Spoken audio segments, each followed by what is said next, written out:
and welcome to Rugby Through the Leagues podcast. Another episode this week. Nice little tedious link from one rooftop here to our guest this week, Dan Richmond. So Dan joined us this week from Sao Paulo. So throughout the pod, there's a little bit of background noise, which is nice to always mix up to see where he is and in the situation that he's in. So Dan joined us from Sao Paulo, Brazil, from working with their international team for that week. So jumped on after a busy day of coaching as well, which is really appreciate that, Dan. And I think we had a really good conversation about coaching techniques and how World Rugby are trying to make an impact on the world, the tier 2, tier 3 and developing international nations, which I know sometimes will give a lot of heat for the RFU and World Rugby making certain decisions, but there's a lot of stuff that they seem to be doing in the background that don't seem to be telling other people about, which is a bit of a shame, because what World Rugby do sometimes is good, sometimes it is dog shit. So let's try and shine a light on the positives for a change, and let's get on with this interview. Dan, really great guest, extensive rugby knowledge, extensive rugby CV. It's been around a little while, but it's got a real passion for the game and a real passion to try and make a difference with the players that he's got, that he's trying to coach with the Italian pathway in South America. So a lot to tap into and a great episode. I know last week was a slight change to the scheduled programme because we should have had Dan on last week's episode, but hopefully the grassroots rugby review was a positive and people enjoyed it. I know it was a slight difference. However, we are going to get back to a bit more grassroots rugby stuff, as I said, in that episode in the coming weeks. So we've got a couple of lads coming on from England to help. We've already started taking bookings and scheduled stuff in. So yeah, the lead up to Christmas looks exciting with some really good episodes coming up for grassroots rugby as well. So thanks for everyone for joining. Make sure you follow, subscribe, like, comment, share the love of the pod. Let's try and keep this growing, and we can obviously get to talk to some bigger guests. And obviously this series sort of comes to an end at the end of November, and then we go again in February, but in between we're going to fill it up with grassroots rugby. So all right, let's get on with this one. It's another blinder. So got another interview in this week. We've got Dan Richmond on. As you can see from the background, Dan is not in England, I can assume, and obviously the nice busy road and central hub. For those, Dan, that don't know, where are you now currently based, and where have you sort of travelled from and that? Yeah, so currently working out with the Brazilian national team. So I'm in downtown Sao Paulo. So yeah, you'll hear the busy streets. Yeah, so I've got a week here working across the men's, women's programs and supporting the coaches. Brilliant. So Dan, obviously your rugby CV is quite extensive. You've done some bits. Obviously you're over with Brazil at the minute. Where's a brief overview of where your journey started, how it sort of got to where it is now, and then we'll sort of jump across into what you focus on currently and how you want to try and make an impact within World Rugby for those. Did you sort of recently focus more on like the tier 2, tier 3 nations? Is that sort of where it's at the minute, and you're trying to focus on bringing them up to level with your current line-out coaching? Yeah, so again, like World Rugby are obviously targeting the developing nations. So again, a lot of those countries, the challenges are they have a smaller playing pool, and often a lot of their coaches come from the amateur game. So again, part of my role as a coach and a consultant is to, again, just help bring over some of the modern techniques, latest thinking, strategies that's happening at the top of the game, and most importantly is the education of helping to develop the coaches and the players to, again, sort of accelerate their learning so that they can be self-sufficient. So yeah, very fortunate to have been approached by World Rugby, and yes, I've been able to sort of travel the world and again help. So mainly I get sent out to South America. A link sort of developed over time from when I was working in the Premiership, and Augustine Creevy came over to Worcester, and Worcester got me in as a consultant to focus on the line-out throwing. And in Argentina, they referred to the hooker as a central prop. So again, the history of scrummaging was that the hooker would not hook the ball, and the role of the hooker was, again, to be that central prop, and line-out throwing was not on the radar for their skill set. So Gus came across and we did some work together, and off the back of that, he recommended me to come into the Argentina environment, and that's when that program started, with going out, running coach development, educating the players on the skills. Now, I was fortunate enough as a player, for my time at Northampton Saints, was to be coached by Simon Hardy, who was the England throwing coach, and Simon would go around the clubs working with the current England players, and also as a goodwill gesture, he would work with the English qualified players. So I was very fortunate. My competition was Steve Thompson, and again, I was fortunate enough to be taught by Simon, and again, I regard him as a mentor, a friend, and he's been very supportive to me, my development. And again, I've been so fortunate to pass on those skills, because again, it's still a part of the game that is a little bit misunderstood. So again, I want to try and pass on that knowledge. Yeah, amazing. So obviously, South America, going into the middle of that, as you said, them understanding the hooker as the middle prop or central prop. Yeah.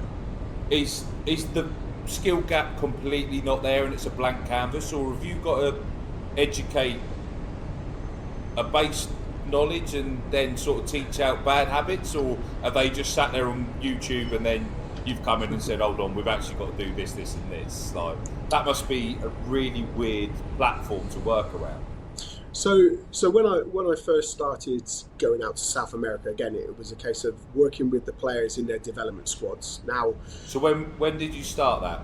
Dan, what year did you sort of get out there? Yeah, I think that was around about 2012, 2013. Okay, so a little while ago then. Yeah, fair while back now. So again, like most players, what happens, and this happens across all clubs, all countries, the young hookers get taught by a senior hooker. Now, of course, what happens is the senior hooker taught themselves how to throw, and they teach that way. So that was very common. And of course, there's some natural body mechanics in how we throw a ball, which is naturally, if I asked you to throw a tennis ball or American football, you'd grab it in like a C shape, and you'd rotate and you'd throw. Now, that natural throwing movement has a lot of errors in it when we ask to throw into a lineup, where we want everything linear and pointing towards the target and symmetrical. So that's common. That's like the common theme that when I start with working with players is how to introduce new movement patterns, and for them to become more aware of body, their dominant side to their body, and how to regulate that. So most players get taught by senior pros, or they watch players on the TV.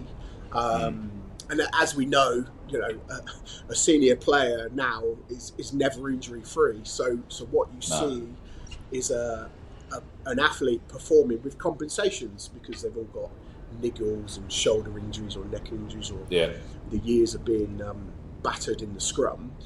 So they make compensations. So the young player watches a technique which is full of compensations, and they think that's the right way to throw. So there's always that little bit of re-education that goes into helping them to do it, and then it's discovering the new movement patterns, getting comfortable with those, and then it's over to them to refine their technique based on their movement, their mobility, to produce their throw.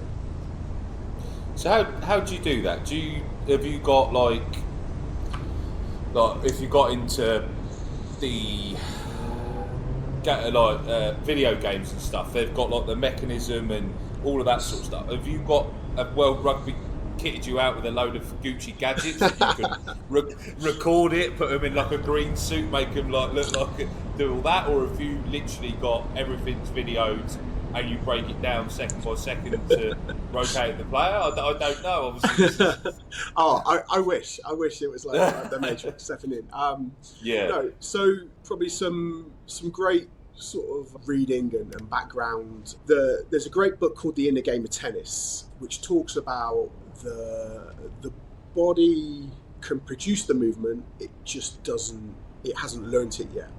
And if we try and give lots of information when we ask a player to perform a closed skill, so like a goal kick or like a line-out throw, that inhibits the natural learning process. So what I've explored and tried to develop over the years is a way of creating physical exercises which performs the desired movement without overloading with the detail. And the big decision with a closed skill that the coach has to make is that if I choose to make a correction or make a suggestion, be it positive or be it corrective, it's going to interrupt the natural flow of the movement. So then that player will start to think about said correction or become aware of something, and that will be at the detriment of the other parts of the skill, the rhythm. Okay, so you basically go through the movements without telling them what the end goal is. Are a lot of them sort of receptive to that? Do you, obviously, I'm sure there's a review at the end that this is why we've done this X, Y, and Z, and then you don't want to overload it. But like, surely there's some that will respond to, you've got to do this, this, and this. Others will, you've got to be slowly catch your monkey, filter it in, and that must be quite difficult to do on short windows, because you seem to go in, consultant, go in for a week or 2 weeks, come away. There's a lot of carry-ons and stuff. How do you got to obviously try and understand that between the player and the coaches as well, I assume. So that's quite an impact to make in such a short period of time. Yeah, so working with like a senior pro, what you've got to respect is that they have created their own technique. So it's really important that we sort of, again, build the foundations of trust. So it would be wrong to go in and say, I can help you improve your technique here, because they're naturally going to be defensive because they're already at a competent level. So it's about taking them through the session to try and find like a quick win, identifying something that they can feel the benefit of, because the close skill is about, yes, we want an awareness of what you're going to do, but we want you to develop a movement pattern, and we want that movement pattern to become subconscious over time. So it's about feeling the movement. So there's that blend between, an understanding, so knowledge of the movement, but actually performing the desired movement. And how often can we perform the desired movement? Now, that might be like you see with a lot of hookers practicing. They might be laying back on a yoga ball. They might be using heavy balls. They might be using resistance bands. And that is just a way of training the movement pattern we want, the different sort of muscle firing patterns. So with an established pro, we're only looking for maybe like a 1-2% refinement to their technique. To the younger players, we can take them through that skill development pathway. So we can ask them to perform an exercise with a specific hand placement that then over time that then develops their technique.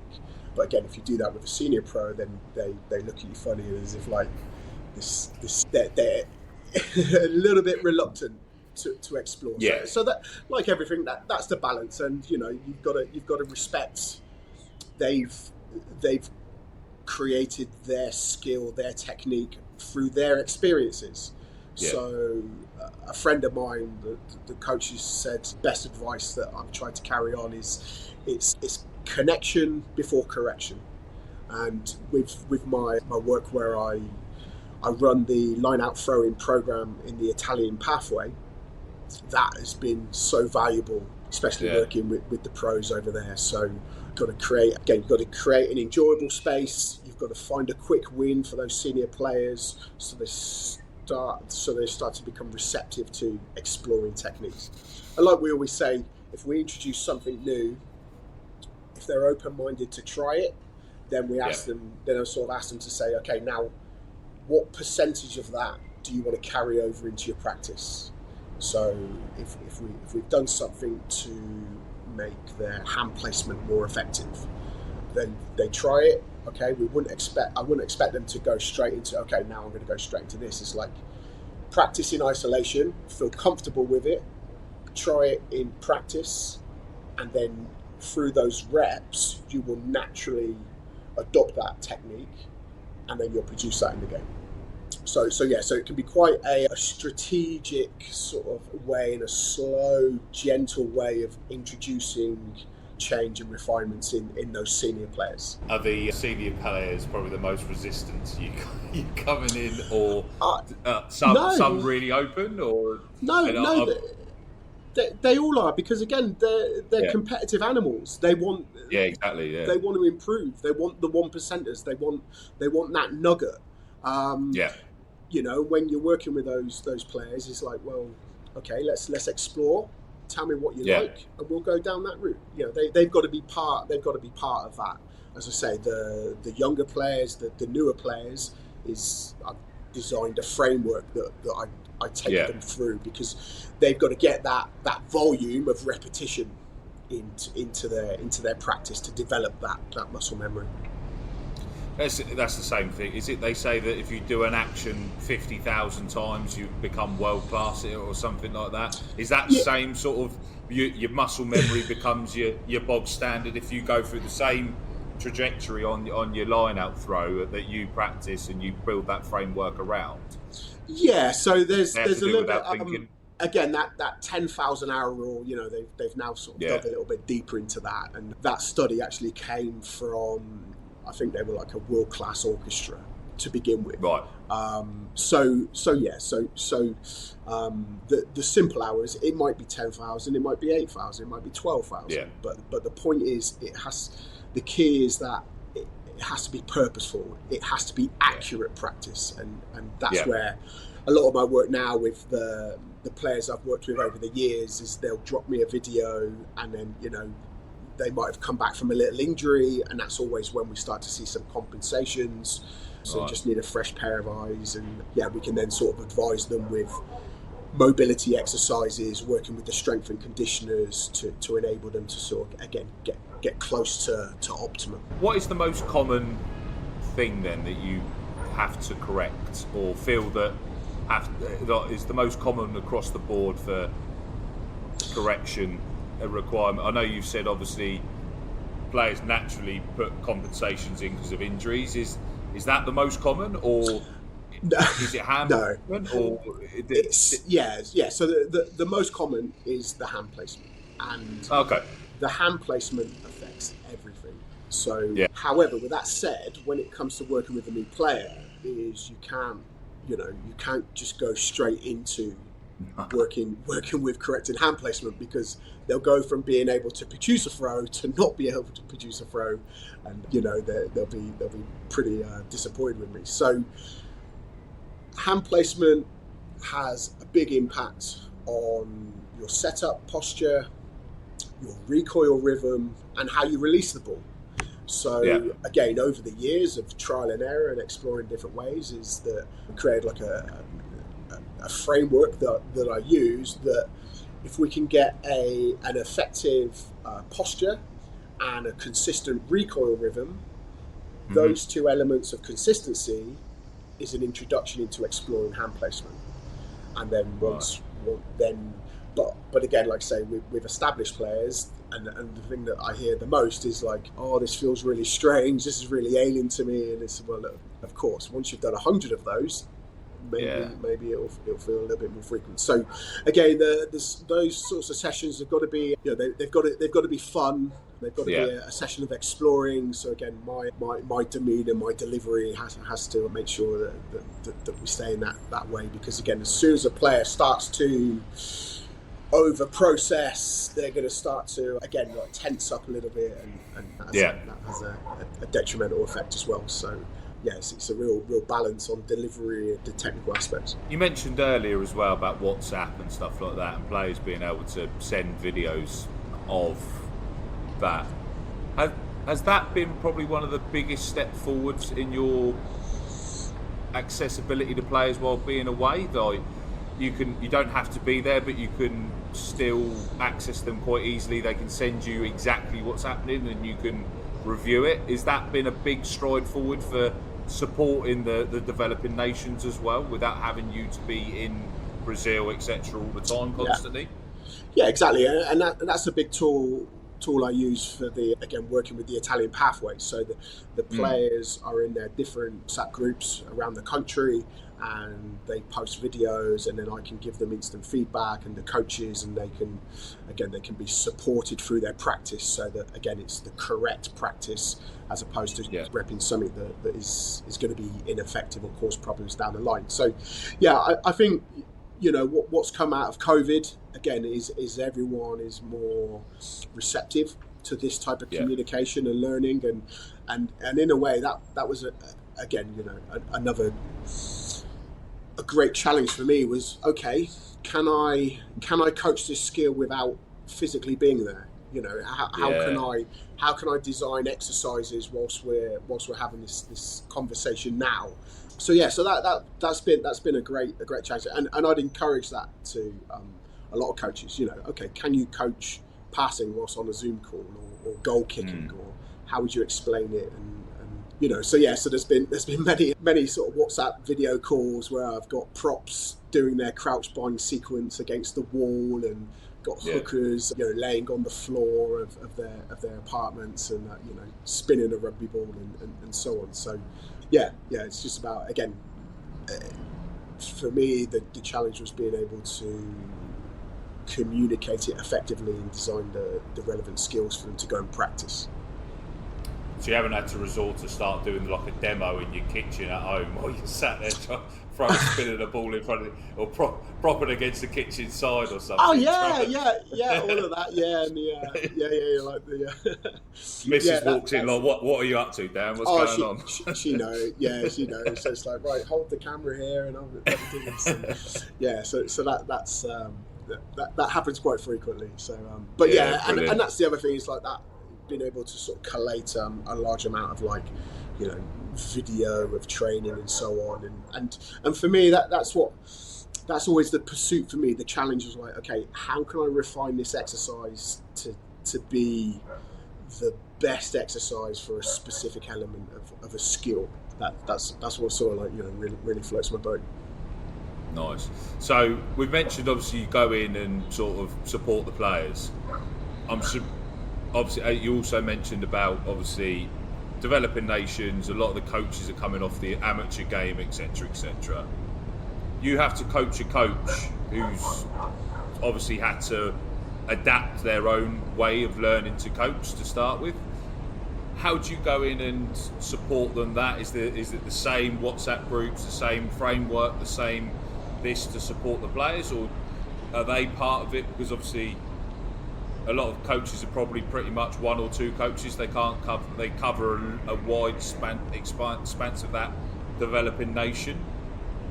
Do you give them enough to guide the players, and you support the players, or how does that work? And how do you sort of build that framework alongside the coaches?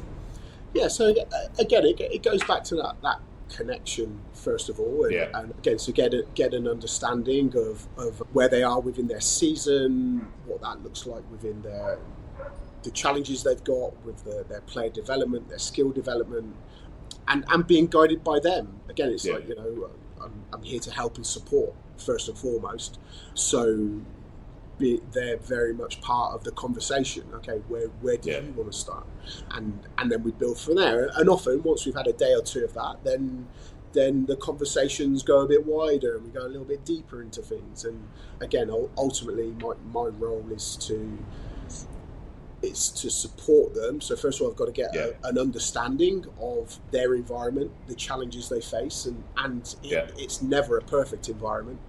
You can imagine if the coaches out in Brazil, they have to deliver one session on the pitch from with the men, and then they might have to go straight into another session with the women. Now, is that two different session plans? You've got to think about the energy levels of the coaches. Often they're getting in very early, so they could be out on pitch for maybe 3 hours.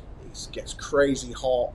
You think about hydration. There's all those factors. So it's never this perfect model. So a lot of these coaches have got tough challenges anyway. So it's just working with that and understanding those challenges, and then exploring ways to implement whatever their specifics are. If it's player development, maybe it's strategy, or maybe it's about developing the culture, the mindset, the mentality. So we'll sort of be guided that way. So, and often it's great to get off-site, get out of the office, and go and find somewhere off-site, have a bite to eat. Everything's a little bit more relaxed, and get to understand the environment and the challenges, and then work with them. So obviously you've done Brazil. You've previously gone to Paraguay as well, correct? Yeah, so this is my second trip to Brazil. I did a week in Paraguay. Again, starting with like introducing the line-out throwing skill, because again it's fairly unknown, the techniques out here, and then supporting around that. So again, what their program looks like, any areas they need support, those sorts of things. Then previously, before that, this year I've also been with Spain and with Portugal. Nice. So it's been busy. Yeah, lovely. So I actually saw Brazil last November. I think it might have been November. Something. Okay. They come and played Spain. They come and played in Spain. So they played against Canada. They played Spain, Canada, and USA and Brazil in a sort of a 2-week tournament.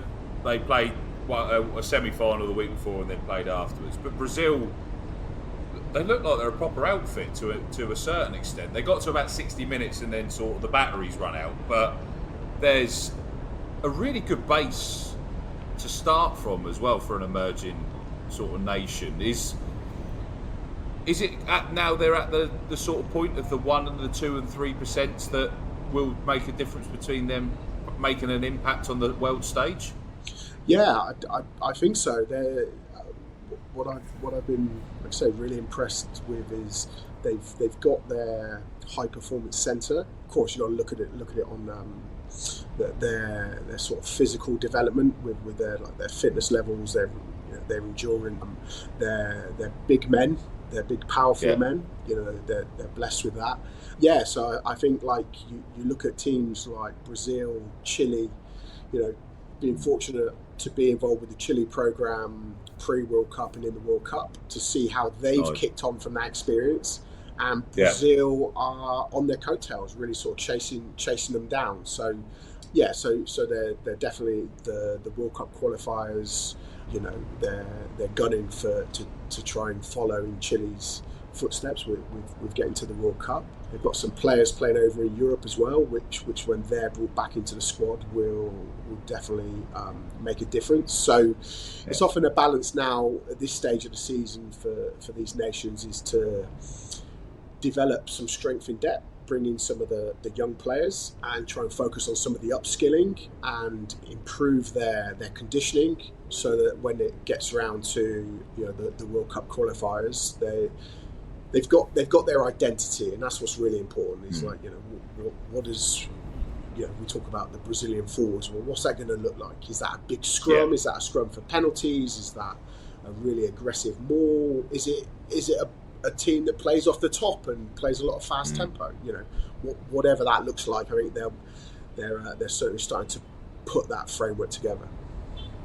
No, it's good to see. And then because there's a lot of hype around Paraguay being probably the more of the emerging nation, but obviously I think have they got to take on Hong Kong, China in the sort of the qualifier, how it models out for the qualifier mix or something like that? Hong Kong's in the mix definitely, and being over there again. What's great with these nations is the infrastructure is in place. So again, they have another Olympic training centre, so they've got good gym, good pitch. What the challenge for the nations is the strength in depth, is the depth chart, and often it's like you get your under 20s, and then they go straight into the seniors. So I was just having that conversation today. Is like, my time working in the Premiership, when I worked with a team that paid right up to the salary cap, and you could drive performance in training because you had a like for like. You had one guy that was star, and the guy that was on the bench was of equal caliber. So the standard in training and games, it just took care of itself. I was then been in other environments in the Premiership where they had a very low budget, and you had to get every ounce of grit and determination and resilience and guile out of the guys, because underneath them were academy players coming through. So again, from having those experiences, it's like, well, how do we drive standards now? One conversation that we had today was looking at somewhere like, well, what does world class look like? For example, when I worked with Chile, we timed the speed of the ball for the different areas of the lineouts. So we could get a marker based on, what does the tier 1 nations throw and how quickly are they into the air? And are we near that? Because that group was going into the unknown. They'd never played against England, Japan, Samoa, and so on. So it was like we needed to give them targets where we wouldn't have got equal competition through just the individuals, because there was a golf in ability. So getting creative with how we drive the standards in this environment, I think, is the key, really. So obviously, as you said, you've got Spain and Portugal as well.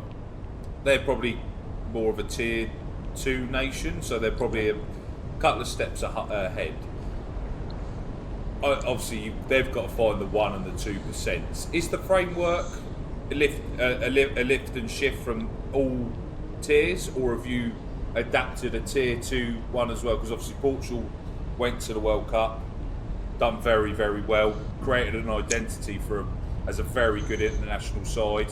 They've got a very good sort of league system, and obviously competing in the Rugby Europe Super Cup as well with the Lineouts, and then they've got their own sort of competition within the Rugby Europe Championship as well, putting up a fair fight against Georgia. I think Georgia obviously are that step above, and people can't quite get there, but they've got aspirations to get towards that, which is brilliant. But is your framework lift and shift, or have you got to adapt it from emerging to tier 3 to tier 2, or how does that work in your side of it? So with for example, my trip earlier this year with Portugal was to work with their pathway. Because again, if you think about it, if we're working on a World Cup cycle of 4 years, well, if I'm working with 19, 20-year-olds, the likelihood is they're going to be in the door, to be prepared. So that's where you're looking at like the foundations of the skill. And then the following week I went in with Spain. Now that was a different challenge. They had a game. That was a game week. So again, it's a completely different approach. It's being guided by the players for their throwing. So we want them to be confident, want them to be efficient in their movements, make sure their timing's correct. And that week, again, it was helping them to around their scrum and some work with them in the gym and so on. So again, the trips always have like specific goals for them. But like I say, for like the tier 2, tier 3 nations is that on a World Cup cycle, year 1, those 19, 20-year-olds potentially could be involved in the playing squad for the World Cup. So it's important that we start to introduce the skills that allows them to perform at a level that maybe they've never experienced before. And this was a conversation I was having today with the players, is that the skills that we've explored today aren't to enable you to perform at your current level. They're to enable you to perform at a higher level above, more consistent. When you're in a World Cup playoff to try and get into the World Cup, the level of consistency, what we need there, we know from our experience, you're not there yet. So that's the reason why. So, but again, on the whole, the players that I've met and worked with and the coach and that are always receptive. And it was always a bugbear for me, is that in professional sport, the margins of winning and losing are so fine, and coaching can sometimes be a closed shop. So I was like, well, I need to put my money where my mouth is. If I've got something to offer that's a skill, then I can't just keep it for myself. I've got to get out there, and I've got to share it. And off having that shift in mindset has got to this point, and it's opened more doors than it ever would have if I just tried to keep all that information to myself and be paranoid about sharing it if someone's going to copy. Because again, what I've come to learn, everyone can watch YouTube. Everyone can watch YouTube or watch games. It's there. They've got somebody else analysis. We obviously had Tom Martin on, the All Black Sevens performance analyst, the other day. Everything's being watched. Everything's being analysed. So what you've got hidden away, and they pull it out of the bag, somebody else has watched it and figured out how it's been done. So you've got to pass that knowledge on, and that must make you feel pretty, like, I know obviously flying around the world and getting all of that, but actually seeing some of these 19 and 20 year olds get into a World Cup cycle and things start to click, that must be, hold on, actually I've made an impact in the game that I love. Yeah, again, it's that. Again, why do we coach? Ultimately, like we're chasing dopamine, aren't we? That dopamine hit, and how do we get it? We get it through sharing and supporting others, and that, as you say, that sort of that moment of being proud and happy to see that small part that maybe you helped a person with, or just got them to think in a different way, and ultimately they've done the work. So yeah, it's massively rewarding, and that's that's a very proud, humbling moment. But then there's the other side as well.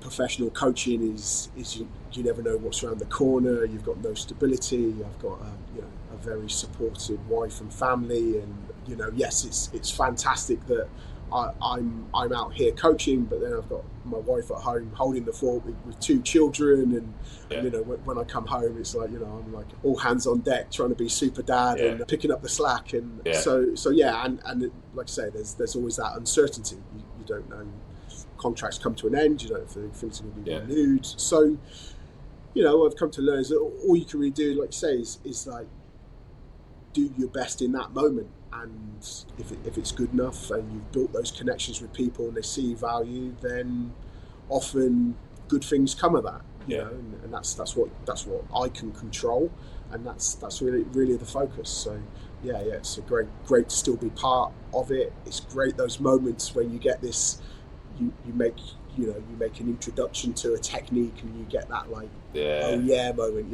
like the penny drops and you see the smile on their face, and it's like it's like, right, you've done it once, you've got to do it 1,000 times, so get to work and that. So I feel very fortunate. So as you said, you're with World Rugby. So are you contracted to World Rugby, or are you sort of available to these nations and they reach out to you individually, or how does that work? So I did like a contract, which is a specific amount of coaching days. So again, this will be my last trip for this year unless I get requested elsewhere. And then we'll see what happens going forward. My work with Italy, which again was an independent contract.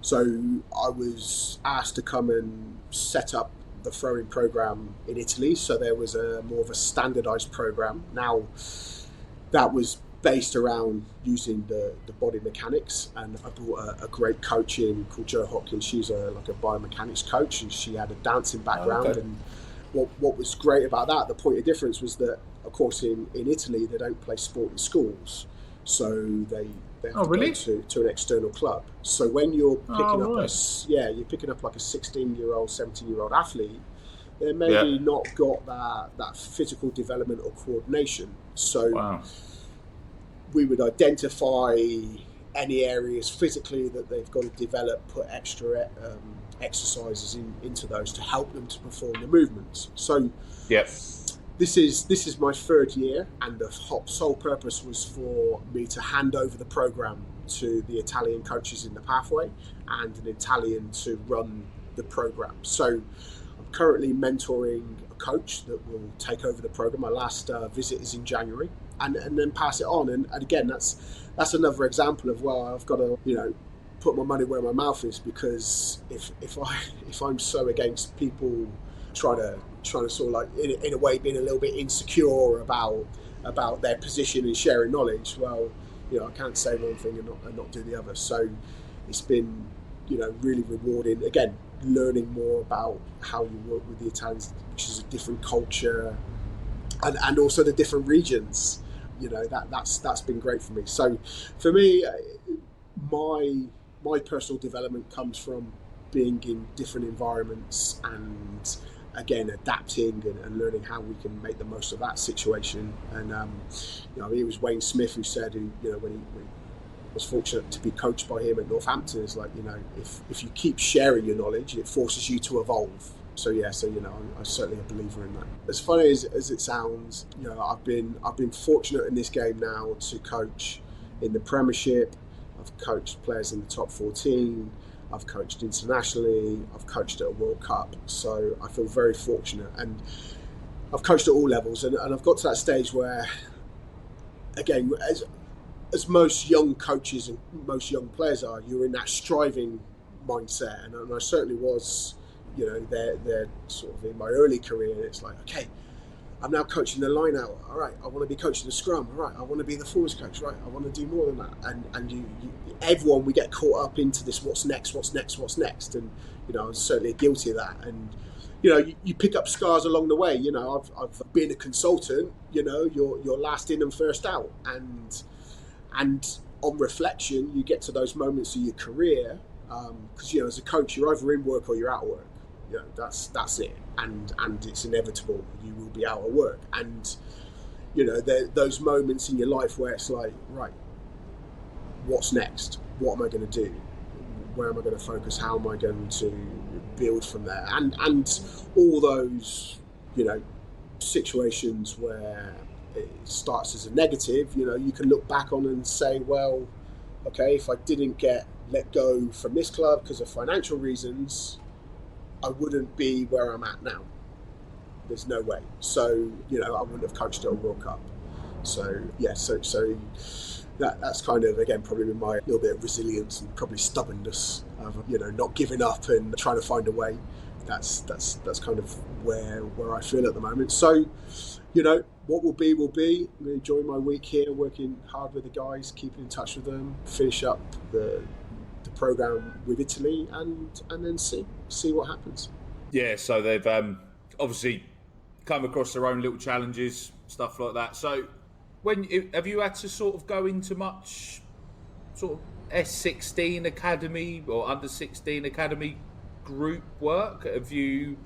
What's the sort of nuances you've come across if you've had to come into that level? Obviously, you're probably working at a high performance level. You haven't had to try and teach kids that can't throw to start with, but well, you say that. So again, the pathway work in Italy again is exactly that. Is getting some of those players that might be back rowers, they might be props, and again, you can't make a decision on a 16, 17-year-old. So the view is that if the coach feels that is potentially a potential position for them, they come into the program. So yeah, we've had players that are green as grass, and they're starting from the basics. So I think what's important to say, isn't it, is that the challenge for that age group coach and for most coaches, let's say the classic sort of Tuesday, Thursdays, is how do you build your structure of your session that has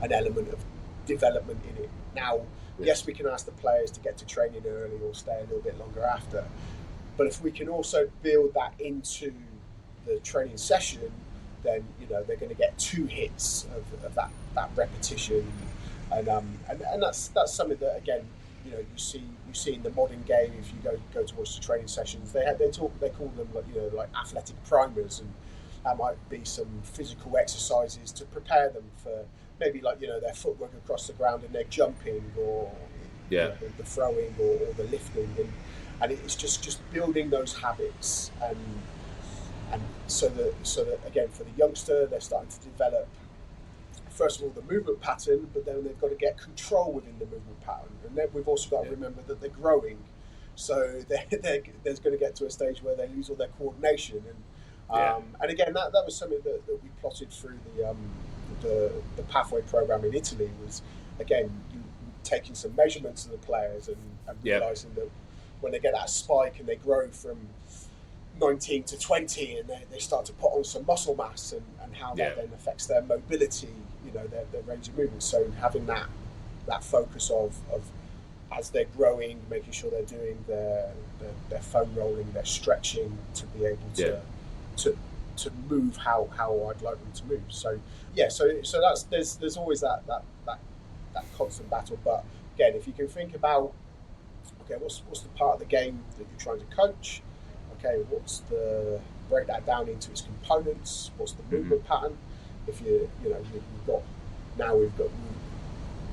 internet access on the phones. It's like we've got a wealth of knowledge in our palm. So there's so much content out there that can help players, and building that in is a great way of their physical development, so that they can then perform the movement patterns with control. And then you build that into the part of the training session and then you can start looking at challenging them. So that's a big thing we talk about, is that put them in a situation, see how they can perform in that situation. Then you've got a talking point of what they can learn, what they can try next time, and that develops that understanding. Sounds like I'm on the right path. I do a lot of situation play with them and just try to put them on, make them get them making decisions, because it's all right just going through the motions, banging lineouts. It's make sure it's the presentation off the top as well, because if that's sometimes the hardest bit. Is sometimes they're making sure that they can get one hand to it, they can get two hands to it. Trying to teach kids that are just learning to jump. You can get one hand, get two hands, or make sure you go back towards the 9, not push it the opposite way. So situation plays work out really well for them, and they all get a little bit excited and they think, this is it, and then I have to stop them and like, lads, why did we make that decision? Why did we go that way? Why did we do that? And then when you ask them, they're like, I don't know. And there's one lad that always questions why I've stopped it and why I've said X, Y, and Z, to understand it more. Nice. And he's always questioning, why have you said that? Why have you done this? Why have you done that? I said, because of this, and that, and that. He'll go away, disappear, and he'll make sure he never does it again. And I'm like, happy days, take that. And then there's others that just vacant, and it's so hard to work around different people's personalities. But when you get to the end of the game and end of a session and it's all starting to click, that's the bit that makes it so much easier to go back for a Thursday or a Tuesday after, or a game day. And it's been fun sort of coaching that age group. I did under 6s for a bit and under 8s, because my boy's 7, so I was in that age group by that's like herding cats. That's crazy. That's right. I when I finished playing at Northampton, took a contract with Bedford Blues, and they were still part-time training Tuesday, Thursday evenings, and I worked at Bedford Modern School, and that was a great apprenticeship for me to just work across all the different age groups, and as you say, talk about herding cats, and it was a sort of, I remember again, I had like working with the year 8s, and I designed this program, and again, because they all just honeypot, don't they swarm, and I was so chuffed, and I was like, broke down this session and started with like passing, because I wanted them to pass around that swarm, and I wanted the defence to try and resemble some sort of line. So again, broke it all down. I was fresh as like a level 3 coach, and using all my knowledge there. And okay, we're going to build up the passing skill, and then we're going to build up some defence, and we're going to go from a drill into an exercise, which is a little bit more fluid, and then we're going to go to a game. And like 20 minutes in, the kids are just carnage and they're just running around and not really doing anything. And you just have that moment, like, right, we're going to play a game. This is the game. Defenders, if you can make a tag before the attack have made 2 passes, you get the ball back. And instantly, a line, they're running up, attackers are going pass, carry, it's like, that was like a real sort of like, a baptism of fire. That moment was like, it's like, right, get rid of all that, static stuff, and coach more of the game. And I know like you've had Rusty on, and sort of see like what him and Fletcher have been doing with the Magic Academy, which is brilliant. And it's encouraging coaches to again try and explore that line of delivery, because again, in a way, as a coach, often you're in control. You set up the exercise, you set up the drill, you tell them what to do and how to do it. Where if you create games and structure within the games, as in laws and behaviours, you're out of control, and the skill becomes, what do you see, and what do you ask, and that again, I mean, is a great way of coaching, and something again that we're all trying to encourage. And like I say, that was again part of my philosophy with coaching the throwing, with it being a closed skill. It's going back to that. Well, if I give a correction, I will break your flow. That classic, don't think of a pink elephant. What does everyone do? So if I say, think about your posture, it's like, great, they're going to do that, but they're going to lose their rhythm and so on. So it's like, right, how can I get them to perform that movement with an exercise, a piece of equipment, without getting them to think about the movement? Yes.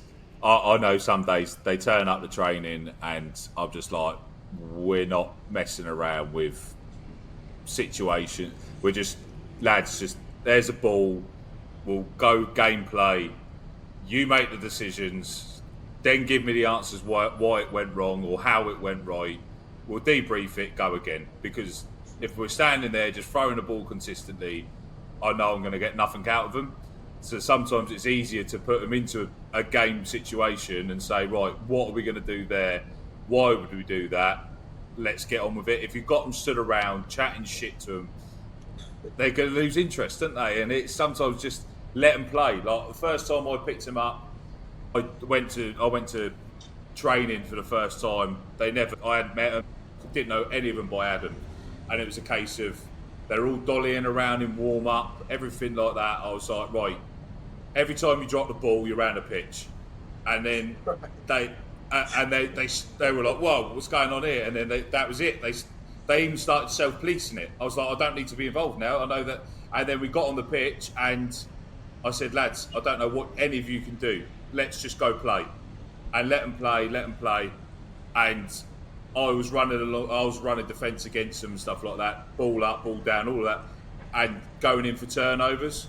So I was winning turnovers, and I probably must have won 30 plus turnovers in this gameplay situation over an hour session. And they were like, how are you so quick? How did you manage that? I was like, lads, because you're too slow and you're going up one at a time. This is easy pickings.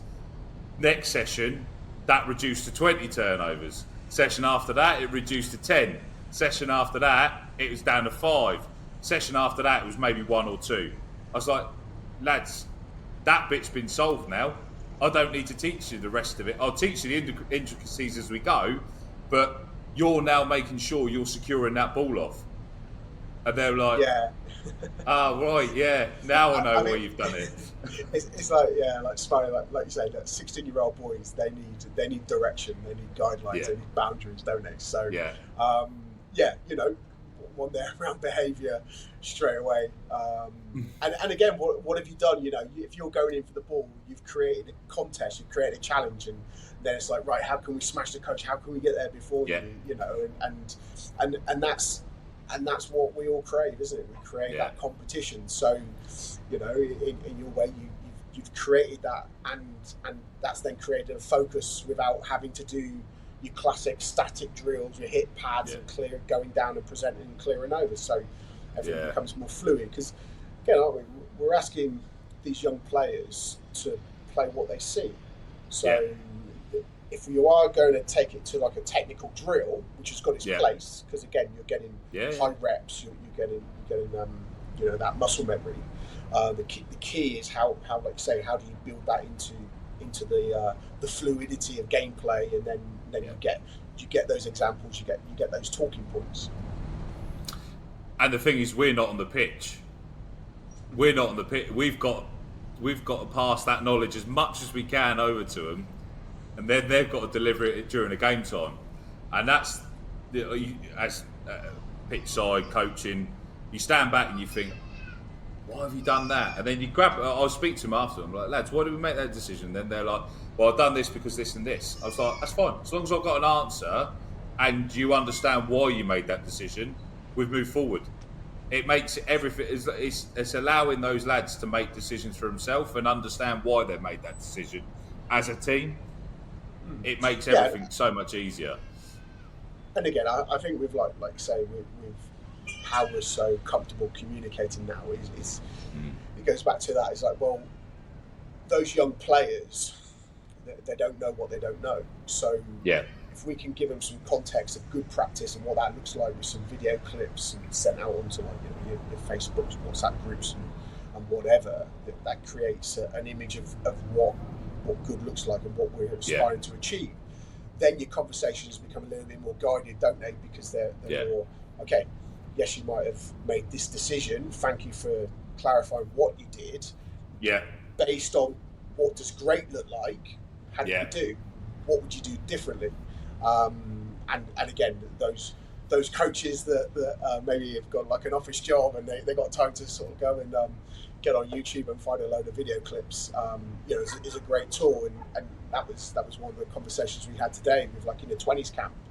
Is that if you're working with players that have had very low rugby IQ because they've started later in their life, it's like, well, if we talk about developing leaders, their knowledge and experience is lower than the level they're playing at. So we need to help give them that education first and guide them so that then they have a deeper understanding of the why that we're going to call these lineouts or these strike plays or whatever it might be. So then on the pitch they can spread that knowledge and police that. Then over time it becomes a little bit more of it becomes more of a collaboration. Okay, here's the opposition. This is what do you see? What should we do? Based, you're the guys on the pitch. Therefore, what's our strategy? What's our framework? And again, I think like it's important as we're dealing with those 16 to 18, 18 to 20-year-olds. Those brackets is that is factored into their development. Yeah, 100%. Because they're really good lads. Really proud of what they've done so far, and they're absorbed so much in such a short space of time. And as you said, you don't want that system overload and they just go into default and that's it, they shut down. Because as you said, that age group, it's easy to lose interest, easy for them to call it a day, and that's the last thing we just want kids to play rugby and enjoy it. That's the main thing. Yeah, and that's it, isn't it? It's their experience. So those that you might say that have got that vacant look, it's like, well, they're just their development might just take a fraction longer, and that's something that we're seeing through the Italian pathways. That as we sort of made projections of like, okay, what's the performance markers of an 18-year-old, a 19-year-old, a 20-year-old? When they go to the Rugby World Cup for the under-20s, what we're finding is post-World Cup is when we see a spike in their development. And that's where the guys then step into like a senior academy with Zebra or with Benetton, which again is that next level up. That season is when we see a real sort of like kick on with their development. So maybe if they had more numbers, maybe if they started younger, that spike could have happened at 20. And of course in England, when I speak to people involved in the academies, that's their answer. It's like, we have to make decisions on them so young, and that's often why they pick the big specimen and so on, because they need to know they've got that physical attributes, and their view is, well, they can coach the skill after. So that's the challenge. So for those nations with low participation, they take a longer time span, and often, like say in Italy, they're looking at 22-year-olds, 23-year-olds, starting to, as they evolve through the pathway for front row guys. In England, they're already in an academy, aren't they? When they're playing their under 20s, so 18, 19, decisions have got to be made on what they see there and then, and we know, the frontal lobe's not developed till post 1920, and we're asking players, we're judging players on decision making in games. It's like, well, they're still kids. So but those are the challenges. That's do you what think it takes that for elite sport. Do you think that judgment is a little bit too early in England? Like there is maybe in Italy, like you can't. Most people seem to get to 22, 23 and find like a dad's strength, with his reference previously on this pod. Do you think the focus to make decisions so early in England? Do you think players potentially peak earlier, and that's why they don't last as long potentially, or some miss the boat? And then we're having to resort to using Dan Cole and Joe Marler as our pretty much first choice props because we haven't got the other options at the minute. Is that something that's been a detriment to the England team at the minute? There's a few things to unlock in there. So again, look, England have got the benefits of a big player pool. So the reality is, like I say, we're talking about elite sport. We're talking about the 1-2 percenters. So when the pool's that big, they can make decisions. And again, for a lot of players, unfortunately, it's like they get to that, they get through the academy. Are they going to go get a fully professional academy? They get to like 16 to 18, and that experience where the pyramid's very wide, to get onto that next level, not many make it. You're only looking at like 10 to 12 players. But hey, what's it like in football? This is elite. This is what we're talking about. This is elite sport, and we have to accept that. So what probably needs investing is the exits. And again, from the countries that I work with and so on, is that those players in the pathways that don't go on to the Zebras, the Benettons, or get picked up in France with the Italian pathway, they go into the professional leagues in Italy, which again then starts to raise the standard there. Now we're talking about almost like a generational cycle of players to see a performance improvement, but it takes as long as it takes because you're governed by how many players you've got. So look, England, a very wealthy union. As I say, I've been fortunate to be coached by guys like Simon Hardy, and the RFU took a decision to cut all their skill development coaches, and their view was that the clubs can pay for those coaches, and the clubs can invest those skills. And again, what happens in sport is that again, it's almost like a generational cycle where you see, well, was that a positive move, or was what are we dealing with now? Now, Dan Cole, he was an academy player at Leicester when I was playing at Bedford Blues, and he came over and he was applying his trade. He was, well. He had hair then as well, didn't he? Oh yeah, he was like long locks, yeah. And what a fantastic career. So there's no shade on them. Like they're very good at what they do at the minute. But is that our best option in front of us? But remember, this is where the game's going. Is if you've got no platform, it is so pivotal to international rugby. The margins are so fine, and let's remember, it's like, everyone that says like, this player's playing great in the Premiership, let's get him in, let's get him in. It's like the step up from Premiership to international is colossal.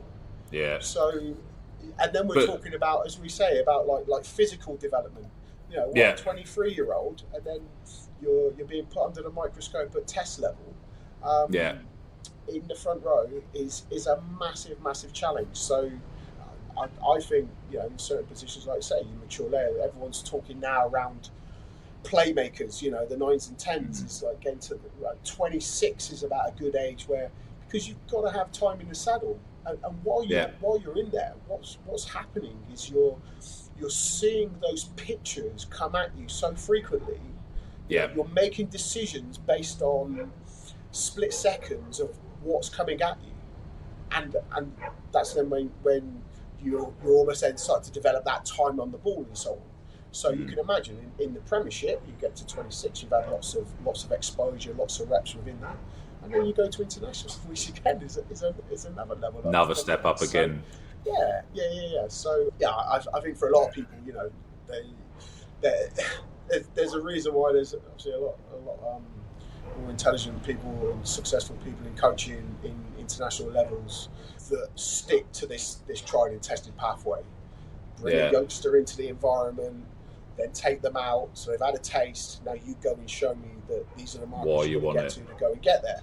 They then come back in. They might get some time on the bench, and it builds that way. Now it's always been that way, hasn't it? Yeah. It's always been that way.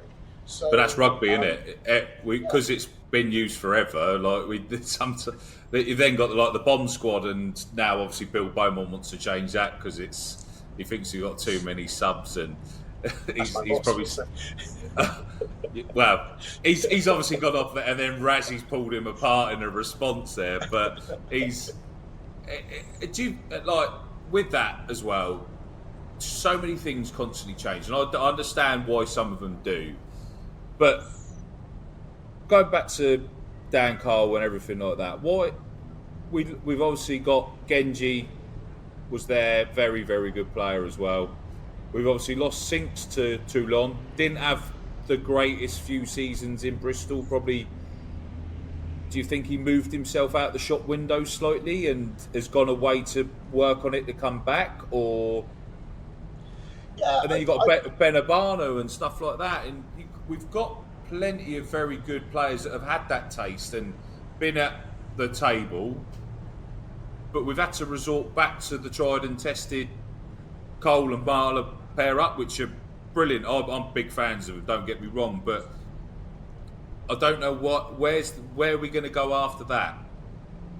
Because Marler might have a season left, and I think what's great now is players are really taking ownership of their personal development, and if Carl Sinclair feels that it's right for him to go overseas and really challenge himself, to top 14, that's only going to be a positive for him, and he's going to learn some things about himself and be exposed to situations where he's got to evolve, he's got to adapt, and that's going to be so healthy.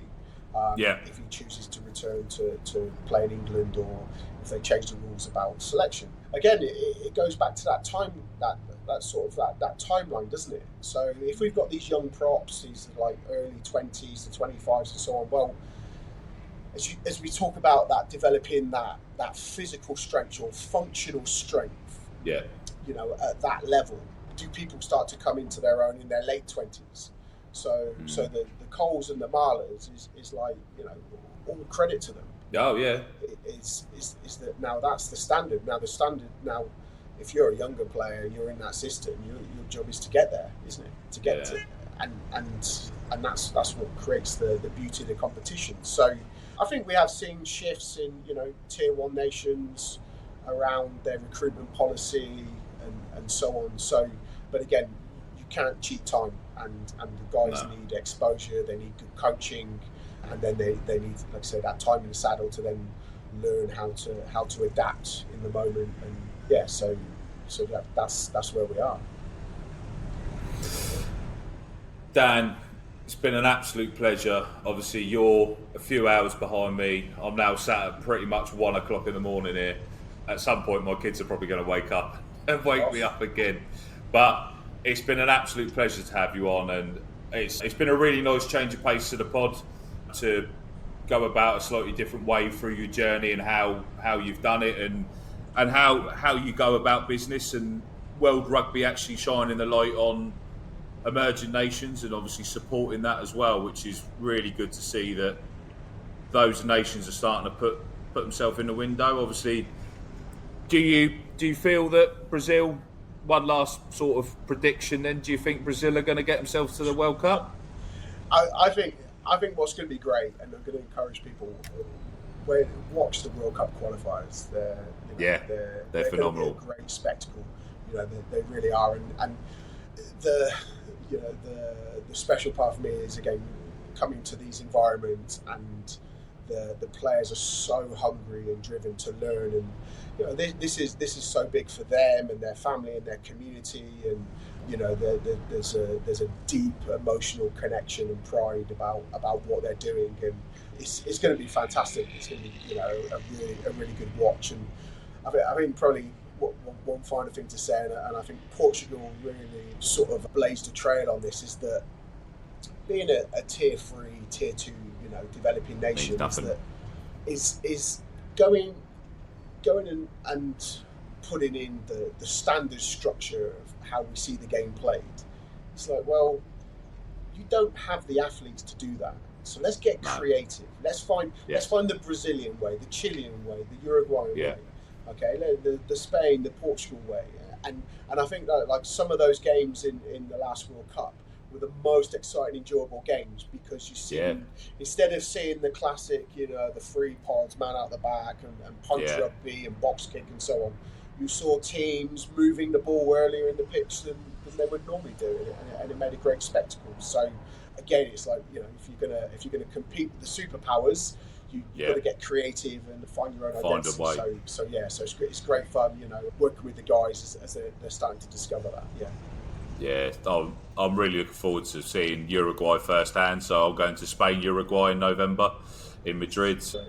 I've got Spain, Fiji to go to, and then Spain, USA as well. So can't wait to see some sort of tier 2 international rugby firsthand as well, because Uruguay they're just so exciting at times, aren't they? It's literally kamikaze rugby at times. You think, what are you doing? And then it sort of starts paying off. It's brilliant. And then you show the kids are like, oh, did you see that? I'm like, yeah, just don't do that again, because you ain't going to manage it. But I see those nations that have got like a really hot, dry climate and so on. Their pitches are hard, and they've got such dynamic athletes, and that's often then, like I say, where they catch you out is they run the ball when you'd expect them to set up a phase or a kick or something, and they're playing for their nation, their country, their family and everything, and they're relentless. So it's fantastic watch. Yeah, it's going to be amazing. So, Dan, it's been an absolute pleasure to have you on, and thank you so much for finally getting this one in the diary and diving in from Sao Paulo as well, mate. It's been a pleasure. Thank you for your time, mate. Really appreciate it. Yeah, no, my pleasure, mate. Cheers. Right. Well, that brings another episode of Rugby Through the Leagues podcast to an end. Just want to say a massive thank you to Dan Richmond for jumping on live on set from Sao Paulo, Brazil. Obviously got some unbelievable knowledge out of line-out coaching, techniques of how you can overcome players' willingness to get involved into new methods.